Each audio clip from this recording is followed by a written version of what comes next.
va rebosser que celui-là pour l'instant. Plusieurs choses. On est en garde fermée, d'accord?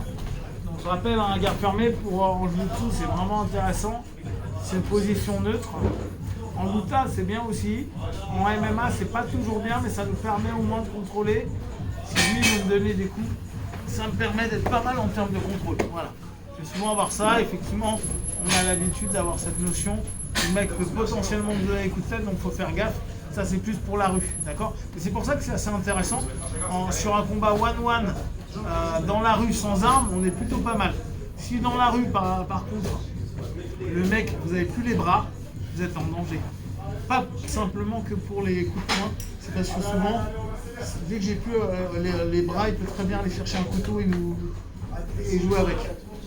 D'accord? Donc, une des premières priorités dans un aspect self avec une garde fermée, c'est de vous dire, si le gars, par exemple, vous êtes tombé, vous a fait tomber, ça arrive, vous avez réussi à vous démerder, vous revenez, votre première priorité, c'est contrôler les bras. Si vous avez les bras, vous avez peu de danger en fait. Parce qu'il ne peut pas aller chercher d'armes. Bon, et s'il remonte, à la limite, on s'en fout un petit peu, je ne vais pas se mettre en danger, d'accord? Et bien sûr, là, on n'est pas sur du YouTube beau gosse, on va taper dans les yeux, on va percuter un petit peu, et après, on va aller faire nos classiques pour renverser le partenaire. Mais cette notion-là, elle est importante dans une notion self. Dans une notion MMA, on va avoir un peu la même idée, sauf qu'il n'y a pas d'armes. Donc déjà, c'est pas mal, mais on risque quand même de... On a des mecs qui sont habitués, par contre, à taper dans ces postures-là, à se relever, à se mettre en lutte. Donc on doit faire toujours gaffe et isoler un peu un bras pour pouvoir être assez tranquille. En l'occurrence, on peut taper un peu là, l'embêter, shooter, ça fera jamais super mal, mais ça me permet d'être bien et dès qu'il veut se relever, je reprends la tête pour éviter de me prendre des grosses bagues dans la gueule. D'accord? Hop, et je reprends. Boum, et j'embête. Hop, et j'embête. Et j'embête. Et j'embête. D'accord?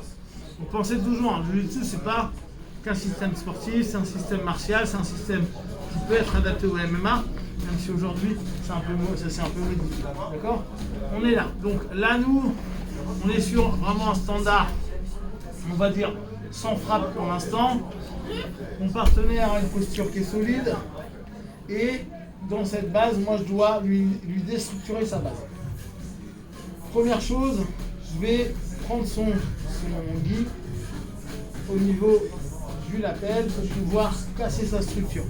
Je casse la structure, pas qu'avec mes bras, parce que s'il est solide comme Daniel, je n'y arriverai pas.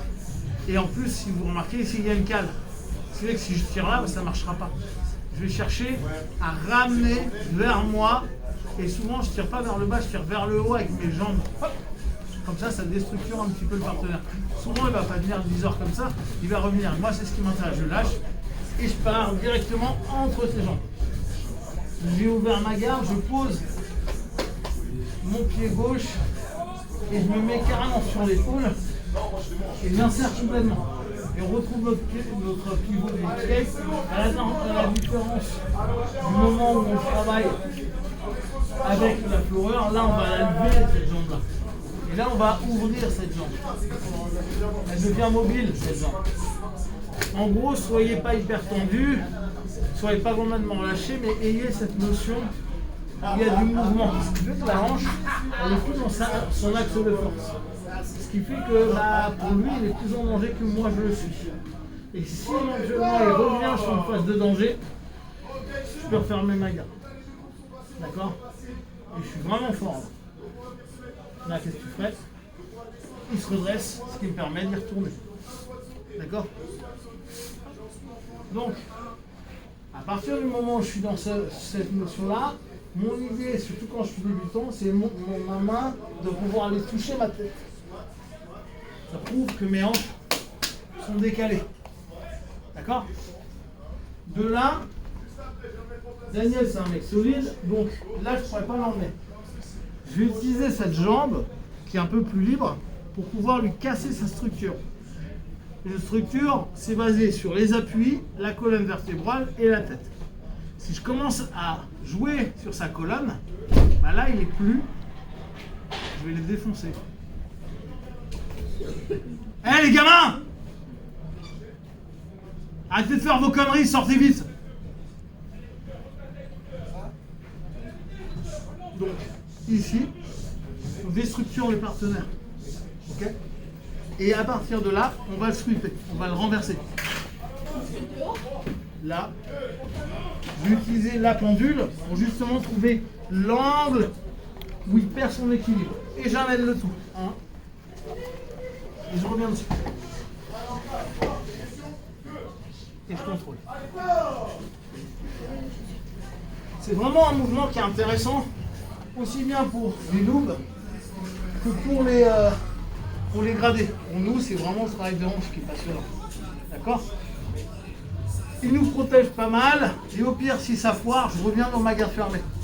Je me mets pas trop en danger. D'accord? Je casse la posture, il réagit, je passe, escape, je lève. Maintenant, je déstructure et j'utilise mon pendule, ma jambe en bascule, pour remonter, pour revenir sur ma montée, passer autour de sa tête, prendre de l'espace. Idem, en fonction d'où je suis, en MMA je monte très haut pour pouvoir taper. Idem dans la rue, à moins que je veuille être que en contrôle ou je vais être en transition ici, pour éviter de me prendre des frappes et le fatiguer un petit peu. D'accord? Là c'est pas important. Et si c'est une saloperie, je peux toujours revenir ici et lui mettre la pression. D'accord? Et si j'ai envie de me barrer, là on parle encore de rue, je suis là, je fais toujours attention aux mains en priorité. Si je suis de très mauvaise humeur, ce qu'il ne faut jamais faire, c'est ça, mais on ne sait jamais. Sinon je me lève et je pars en cours. D'accord? Allez, je vous remonte une dernière fois. On est là. Posture. Je casse la posture.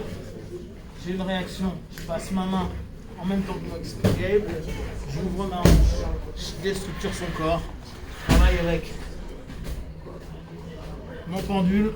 Je reviens, je prends ma montée. Je prends un crossface. Et je contrôle ma posture. C'est bon pour tout le monde? Ok, Jimmy.